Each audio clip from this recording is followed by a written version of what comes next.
සාමාන්‍යයෙන් තේරවාදයේ හැටියට දැන් උදාහරණයක් ගත්තම අපි හිතමු විදර්ශනාවක් කරනවා කියලා. සාමාන්‍යයෙන් තියෙන්නේ අපි ගිහිල්ලා චක්ෂුව චක්ඛායතනයේ උදාහරණයකට සත්වයක් නෙවෙයි පුද්ගලයෙක් නෙවෙයි ආත්මයක් නෙවෙයි කියන එක චක්ඛායතනයේ සෝතායතනයේ ගාහනායතනයේ ජීවායතනයේ ධම්මායතනයේ කියලා ආපෞ චක්ඛායතනයේ සෝතායතනයේ ගාහනායතනයේ ජීවායතනයේ මේක දිගට මෙනෙහි කරනවා. මේක තමයි කම්මඨාණය කියලා කියන්නේ.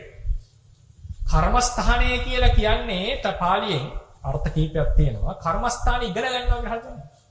කර්මස්ථාන ඉගෙන ගන්නවා කියන්නේ මේ ටික පාඩම් කරගන්නවා.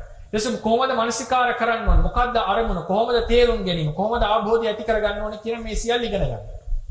කර්මස්ථානයේ ප්‍රගුණයි කියලා කියන්නේ ඒ ආභෝධයේ සහිතව යම් කෙනෙක්ට මේක පාඩම්. අර කර්ණීය සූත්‍රේ පාඩමේ පාඩම්. චක්කු ධාතු, සෝත ධාතු, ගාහන ධාතු, ජීවහා ධාතු කියලා මෙනෙහි කරනවා. මේකේ තීක්ෂණ ප්‍රඥා චක්කු ධාතු, සෝත ධාතු, ගාහන ධාතු කියලා විතරක් මෙනෙහි කරනවා. ටිකක් ප්‍රඥාව ඊට වඩා දුර්වල නම් චක්ෂු ධාතුව සත්වයක් නෙවෙයි, පුද්ගලයෙක් නෙවෙයි, ආත්මයක් නෙවෙයි කියලා ආදී ලෙස මෙනෙහි කරනවා. ඊටත් වඩා තේරෙන්නේ නැත්නම් චක්ෂු ධාතුව උපමා වශයෙන් අරන් මෙනෙහි කරනවා. සමහර සත්‍යයන් උපමා වශයෙන් යන්නට වෙනවා, සමහර සත්‍යයන්ට විස්තර කරලා යන්න වෙනවා, සමහර සත්‍යයන්ට කෙලින්ම ධර්මයේ විතරක් පාළි අරගෙන යන්නට පුළුවන්. ඒ එක්කිනාගේ ප්‍රඥාව අනුව Tamanට වැටෙන ක්‍රමය අනුව. ඒ තරම් ඒක බෙදන්නට පුරුදු වෙන්න ඕනේ. ඒ පුද්ගලයා අනුව කොහොමද මානසිකාරය සිද්ධ කරන්නේ? මේ වාක්‍ය හදා ගැනීම පුද්ගල ප්‍රතිබද්ධයි. පුද්ගලයාගේ චරිතානුකූලව වෙන්නට ඕනේ වාක්‍ය හදන්නේ. කර්මස්ථානයේ දෙන එක. ඉතින් අපිට කරන්න තියෙන ගුරුවරයෙක් වශයෙන් ඒ සියල්ල කියලා දෙන එකෙන් Tamanට කැමති එක අපි හදා ගන්නවා. දැන් මේ කර්මස්ථානක් කතා කරන අවස්ථාව නෙවෙයි මේ මාතෘකාව ආපු හින්දා. ඉතින් ඊට පස්සේ ඊළඟට ඒක නිස්සතන ජීව. ඊට පස්සේ මේ චක්කු ධාතු, සෝත ධාතු, ගාන ධාතු මගින් ධාතු කර්මස්ථානේ ස්කන්ධ වශයෙන් ගත්තොත් වෙනම ආයතන වශයෙන් ගත්තොත් වෙනම. දැන් ඒක හිතා කියන්නට ඕනකම තමයි දැන් අපි සාමාන්‍යයෙන් කරනවානේ එනේන අරමුණු මෙනෙහි කරනවා කියලා එකක් විදර්ශනාවට නේද?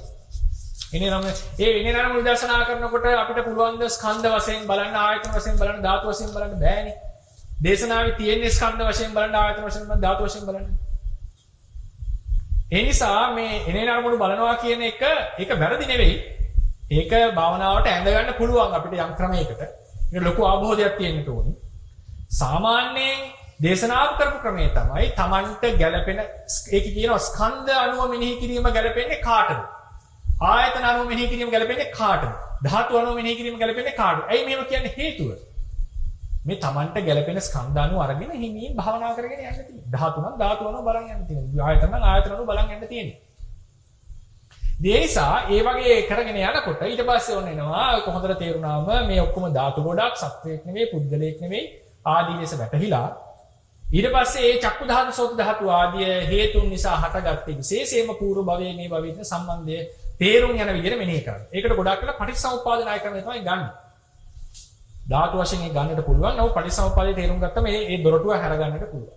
ඊළඟට මේ ධාතු ටිකම අරගෙන අනිත්‍ය, දුක්ඛ, අනාත්ම වශයෙන් මෙනෙහි කරනවා.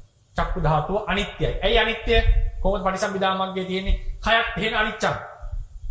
භයක් තේන දුක්ඛං, අසාර කට්ටේන අනත්තං. තවත් විස්තර කරනවා. මේ සාමාන්‍ය භාවනාව. සවිස්තරව භාවනා කරනවා. සවිස්තරව භාවනා කරන ක්‍රම දෙකක් තියෙනවා. ප්‍රඥාව දුර්වල නම් සවිස්තරව භාවනා කරවන්න ඕනේ. ප්‍රඥාව ගොඩාක් අධික නම් විස්තර රුචික භාවයේ නිසා විස්තරව භාවනා කරනවා. සාරිපුත්‍ර සංස්කෘතිය ඒකයි. උන්වහන්සේගේ ප්‍රඥාව වැඩි නිසා විස්තර රුචිකයි දීර්ඝ භාවනා කරා. ප්‍රඥාව වැඩි ඒ කියන්නේ ප්‍රඥාව වැඩි නිසා නෙවෙයි. සමහර අයට දැන් ඒක පරස්පරය තේරෙනවා කියන්නේ සාරිපුත්‍ර සාදී දීර්ඝ භාවනා කරා. නේද? අනුපද විපස්සනාව කියන අපි දීර්ඝ භාවනාව. ඒ වගේම අපි කියනවා කෙටියේ බණ අහලා නිවන් දකින්න ප්‍රඥාව අධික කෙනා දීර්ඝ විස්තරයක් අවශ්‍ය වෙන්නේ මධ්‍යම ප්‍රඥාවන්ත කෙනා නේද? එහෙමත් විස්තරයක්. ඒ නිසා මතක තියාගන්න දීර්ඝ භාවනා ක්‍රමයක් විස්තරයක් අවශ්‍ය වෙනවා පුද්ගලෝ දෙන්නෙට. ප්‍රඥාව අඩු කෙනාට සහ ප්‍රඥාව වැඩි නිසා විස්තර රුචික කෙනා. ප්‍රඥාව අඩු කෙනෙකුට විස්තර රුචික කෙනෙක් ඉන්නට පුළුවන්. සාමාන්‍ය ප්‍රඥාව වැඩි අයට මේක දකින්නට කැමැත්තක් වෙනවා. ඒ කියන්නේ ඒක මානසිකාර කිරීම. ඒ නිසා තුන්වහන්සේලාගේ මානසිකාරය දීර්ඝයි. ඉතින් ඔය විදිහට මානසිකාරය ඊට පස්සේ දැන් කෙටියෙන් කරලා ඕනනම් කෙනෙක්ට පරිසම්විදා මාර්ගය බලන්න කොහොමද රූපේ මෙනෙහි කරන්න තියෙන එක. ඒක බහිද්දා තියෙන්නේ ගෝචර නානත්තේ පඤ්ඤා ඊට පස්සේ අජ්ජත් නානත්තේ පඤ්ඤා කියන ඥානවල බලන්න තියෙනවා. රූපයක් අහුත්වා සම්භෝති, හුත්වා පටිවේති. රූපං සංකතට්ඨේන අනිච්චං ආදී ලෙසට අනිත්‍ය ලක්ෂණයම නැවත නැවත බලන්න තියෙන රූපේ සම්බන්ධයෙන්. හේතු නිසා හටගන්න නිසා, ඇතිවලා නැති වෙන නිසා, විනාශ වෙන නිසා මේ එකම ධර්මය අරගෙන නැවත මෙනෙහි කරන්න. මේ මොකද්ද මේ කියන්නේ? එක ධර්මයක් හොඳට අරගෙන භාවනාවේ ප්‍රකට කරගෙන ඉස්ලාම් මේ අරමුණු ටික ප්‍රකට වෙන්න ඕනේ. වචන කිව්වට හරියන්නේ නැහැ. ඒකට දොරටුව තමයි නාම රූප පරිග්‍රහය. ඒ කියන්නේ අරමුණු ටික ප්‍රකට කරගෙන. අරමුණු ටික ප්‍රකට කරගන්න තමයි ආචාර්යවරු පුරාණ ආචාර්යවරු අපිට දීලා තියෙන්නේ ලක්ෂණ රස පච්චුපට්ඨාන පදට්ඨාන ඉගෙනගෙන අරමුණ ප්‍රකට කරගන්න. ඒ ප්‍රකට කරගැනීමේ පදනම ගන්න තමයි මූලික સિદ્ધාන්ත අපි ඉගෙන ගත්තේ. ඉතින් මේ විදිහට ඒක ප්‍රකට කරගෙන මේක අනිත්‍යයක්, මේක දුකක්, මේක අනාත්මයක් ලෙස මෙනෙහි. හැබැයි අනිත්‍ය දුක් අනාත්ම ලෙස මෙනෙහි කරාට මේ සම්මසන ඥානෙදී මේක ඇඟට දැනෙන අනිත්‍ය දුක් අනාත්ම මේ සම්මසන ඥානෙ මෙනෙහි කරනකොට අහංකාර මමංකාර දුර වෙනවා. මම කියන සංඥාව, මගේ කියන සංඥාව යටපත් කරගන්න. විස්කම්මණය කරන්න පුළුවන්. හැබැයි ඒක ගොඩාක් ප්‍රකට වෙන්නට නම් සංස්කාරයන්ගේ ඉදීම් විදීම් බලලා නැවත අනිත්‍ය දුක් වශයෙන් වඩන්න.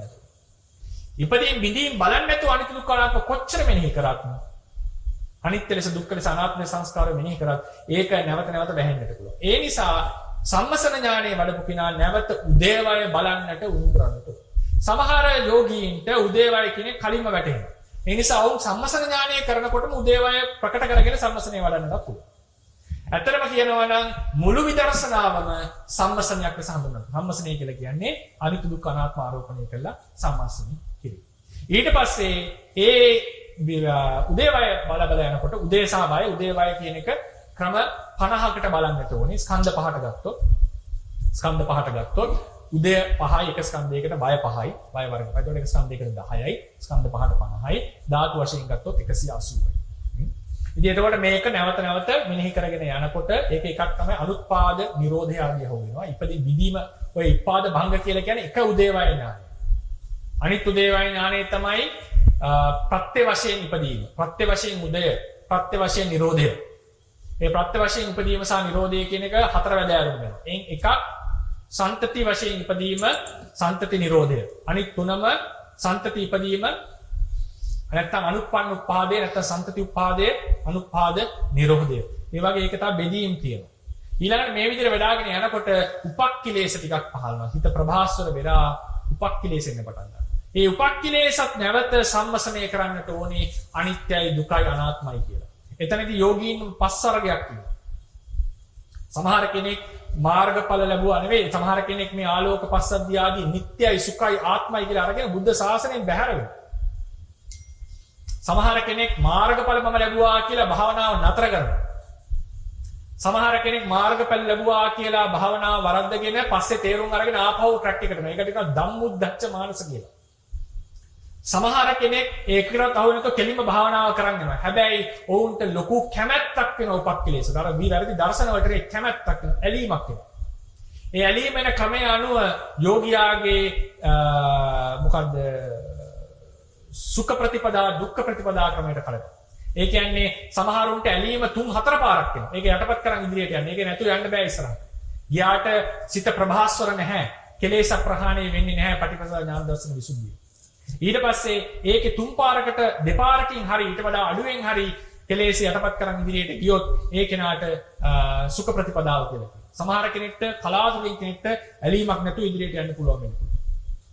එහෙම යනකොට ආපහු ඊට පස්සේ හිත අර උපක්ඛිලේශවලින් මිදිලා ප්‍රභාස්වර හිතක් බවට පත්. ඒ කියන්නේ යාට සත්පුද්ගල සංඥාව නැහැ, සැකේ නැහැ, අනිත්‍ය දුක්ඛ අනාත්මය ප්‍රකටයි. ඒ වගේම භාවනාව නිසා ඇතිවන විශේෂ අත්දැකීම් ගැන ඔහු රැවටෙනවා. ඒවටත් ඇලීමක් නැහැ. දැන් ඔහුගේ සිතට ටෙම්ප් කරන්න දෙයක්. nothing can tempt his mind. ඒ කියන්නේ යාගේ සිත සංස්කාරයොත් යථාභෝධය ඇති කරගෙන සංස්කාරයෙන් යථාභෝධය ඇති කරගන්න භාවනාවෙන් ඇතිවෙන යම් අත්දැකීම් කෙරෙහිත් ඔහු ත්‍රිලක්ෂණය අවබෝධ කරගන්නවා. ඒ ප්‍රභාස්වර මනසින් තමයි පටිපදා ඥාන දර්ශන විසුද්ධිය පටන් ගන්නේ. ඒක ප්‍රබල උදේවයි ඉඳන් පටන් ගන්නවා. මෙතන ඉඳලා කෙලෙස් තුනී වෙන්නට පටන් ගන්නවා. ඒකට කලින් අපි කෙලෙස් තුනී වෙනවා කියන්නේ කෙලෙස් යටපත් වීමක් සිද්ධ වෙනවා. තනු භාවයට පටන් ගන්නවා. ඒක නිකන් ප්‍රහාණ පරිඥාවට පටන් ගන්නවා. ප්‍රහාණ පරිඥාව සාමාන්‍යයෙන් ඉන්නේ භංගානුපස්සනාවෙන්ද නමුත් ප්‍රබල උදේවයත් ප්‍රහාණ පරිඥා පාක්ෂික. ඊට පස්සේ සංස්කාරයෙන් ඉදීම් විදීම් බලලා සංස්කාරය අනිත්‍ය දුක්ඛ ලෙස අනාත්ම ලෙස මෙහි කරනවා. පෙර වගේම ඊට පස්සේ සංස්කාරය වේගෙන් විදෙන බව තේරෙනවා. බිඳෙන බව තේරෙනකොට ඒක ඉබේ තේරෙන්නට පුළුවන් කෙනෙක්ට එහෙම නැත්නම් භංගයට හිත යොමු කරන්නට පුළුවන්. මේ ක්‍රම දෙකෙන්ම භංගයේ තේරුම් අරගෙන නැවත සංස්කාරය අනිත්‍ය දුක්ඛ අනාත්ම ලෙස මෙනෙහි කරනවා. එතනදී අනිච්චානුපස්සනාව, දුක්ඛානුපස්සනාව, අනාත්තානුපස්සනාව, විරාගානුපස්සනාව, නිරෝධානුපස්සනාව, නිබ්බිදානුපස්සනාව, පටිනිස්සග්ගානුපස්සනාව කියලා හත් ක්‍රමයකට විදර්ශනාව වඩනවා. ඊට පස්සේ ඒ සංස්කාරයන්ගේ බිඳෙන නිසා ඒවා බය ලෙස දකින්නට පටන් ගන්නවා. බය ලෙස බලන්නට පටන් ගන්නවා. එතනදී තමයි සංස්කාරය බය ලෙස සහ නිර්වාණය අභය ලෙස බලන්න පටන් ගන්නවා. ඊට පස්සේ ඒ බය වෙන්න හේතුව මේ සංස්කාරය බිඳෙන නිසා මේවා බයයි, මේවා නිර්වාණය ඊට ප්‍රතිපක්ෂයි. ඊට පස්සේ බය තේරුම් ගත්තට හරියන්නේ නැහැ. සංස්කාරයන්ගේ මේ බිඳීම නවත්වන්නට සුදුසු පුද්ගලයෙක්, සත්වයෙක්, බෙහෙතක්, ඖෂධයක් නැහැ කියන එක වෙනම වෙනෙහි කරන්නට ඕනේ. ඒකට කියනවා ආදීනවානුපස්සන. ආදීනවපස්සන ඥානයේ ප්‍රබලම සාධකයේ තමයි සංස්කාරයන්ට පිහිට කරගත යුතු කෙනෙක්, සංස්කාරයන්ට පිහිට විය හැකි කෙනෙක් නැහැ කියන දුක්ඛ ලක්ෂණය මෙනෙහි කරන්නේ. ඊට අමතරව අනෙකුත් දුක්ඛ ලක්ෂණ මෙනෙහි කරන්නේ. ඒකටත් හේතුව භංගයේ බලන තමයි ඒක මෙනෙහි කරන්නේ. මෙතන වෙනකම් භංගයේ බලනවා තමයි. ඒක කරගෙන යනකොට ඉබේ පහළ වෙන ඥානයක් තියෙනවා. ඒකට කියනවා නිබ්බිදානුපස්සනාව. නිබ්බිදානුපස්සනාව ඉබේ පහළ වෙනකොට ඊළඟට ඉබේම පහළ වෙන පටන් ගන්නවා. මුංචිතු කම්මිතා බිඳි සසරෙන් එතර වෙන එක. එතනින් එහාට භංගයේ බල කරත් කමක් නැහැ. අවශ්‍ය වෙන්නේ නැහැ. දැන් හොඳටම භංගයේ පැහැදිලි, සංස්කාරය පැහැදිලි, සම්මුති ගණය, සන්තති ගණය කැඩිලා ඉවරයි. දැන් සංස්කාරය අතෝඩින මේවා වගේ රේඛාවගේ පැහැදිලි දැන් කෙනාට.